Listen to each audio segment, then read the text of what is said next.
Welcome back to part 5 of our live training series here using a Link G4x plug and play on a Honda K series engine. In this tutorial, we're going to take a look at doing our low cam wide open throttle tuning process, looking at how to dial fuel, spark, variable cam control, as well as setting up our per cylinder knock control. We have a lot of things to discuss. Let's jump in so we can check this out.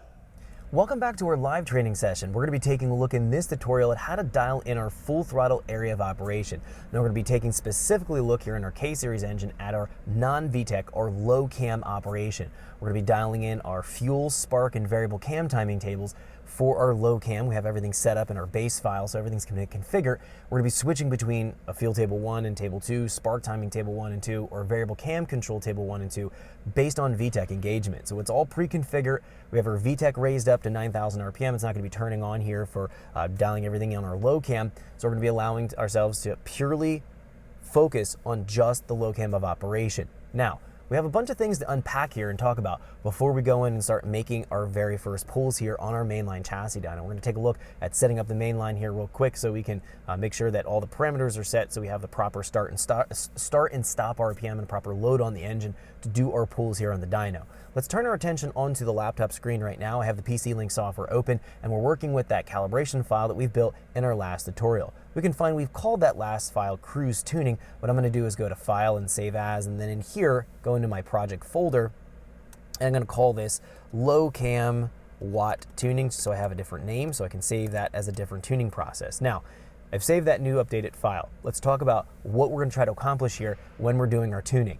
So what we're going to find here is we haven't touched essentially 60 to 100% throttle range here in our main volumetric efficiency table. Our fuel table 1 represents our low cam of operation. Fuel table 2 would represent our high cam of operation. So we're just focusing on our fuel table 1 here, specifically between 60 to 100% throttle. In our previous tutorial, we were calibrating everything from 1% to about 40% throttle here. So now we're going to be focusing on our higher throttle angle, high load, essentially wide open throttle operation points. We're going to go and sort this out using the closed loop correction to guide us in what changes we need to make into our VE table. So making sure airflow model is in line. The closed loop correction is going to be correcting our injector pulse width coming from our fuel and airflow model. It's essentially going to highlight how much of an inner air or fuel model that we have. And in this case, we've already dealt with our fueling model.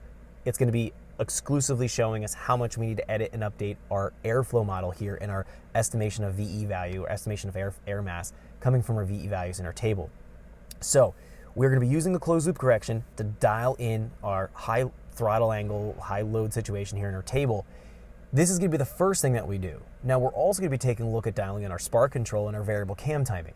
We need to make sure that we've zeroed out our variable cam timing at full throttle so we can kind of get a baseline on the engine's output with no variable cam or no overlap in. So we'll dial in these values based around 0 degree VTC movement, and we can jump in here and take a look at our variable cam table.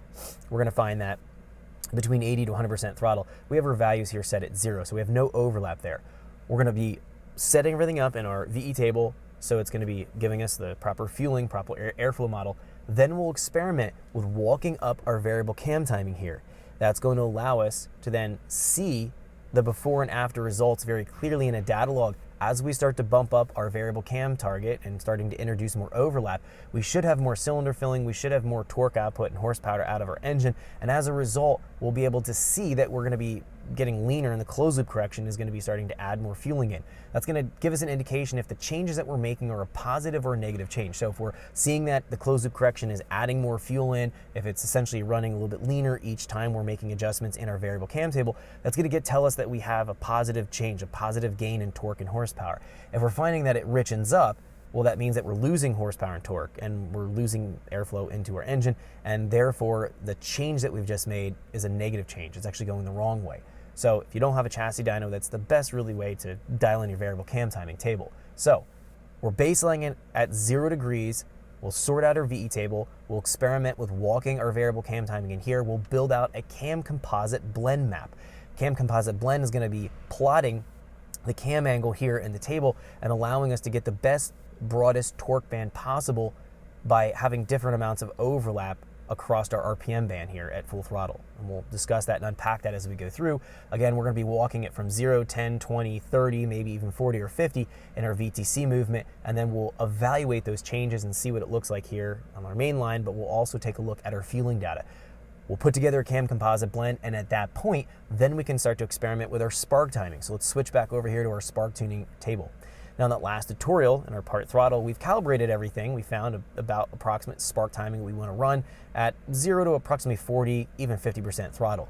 60 to 100% throttle here, we don't know what we need for spark timing, specifically at full throttle. So we're going to be sorting our spark timing out, starting off with low spark timing. That allows us to dial in our air and fuel model first, then worry about spark timing later. Spark timing is one of the last things we want to touch at full throttle, because if we have adjusted or adjusting our variable cam, that'll adjust and start to change our torque output out of the engine and adjust our cylinder filling and our cylinder pressure. So we want to work through all the variable cam tuning first, dial in our VE table 100%, then turn our attention into our spark tuning. Now, what we're going to do here is start off in doing our pulls with very low spark timing. 10 degrees is what we're commanding here at 90 to 100% throttle. That's extremely low. We should probably be about 20 to 24 degrees timing, if I had to guess, in our table here to be able to make proper power out of this engine being a high compression engine on petrol fuel.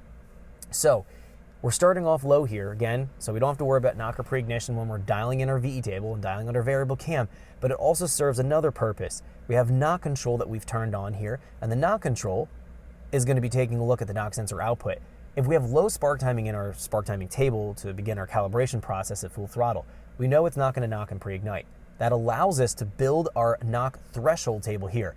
This essentially is going to tell the link if we're going to be below the threshold that we're going to program, it's not knocking. Above the threshold, it's going to knock.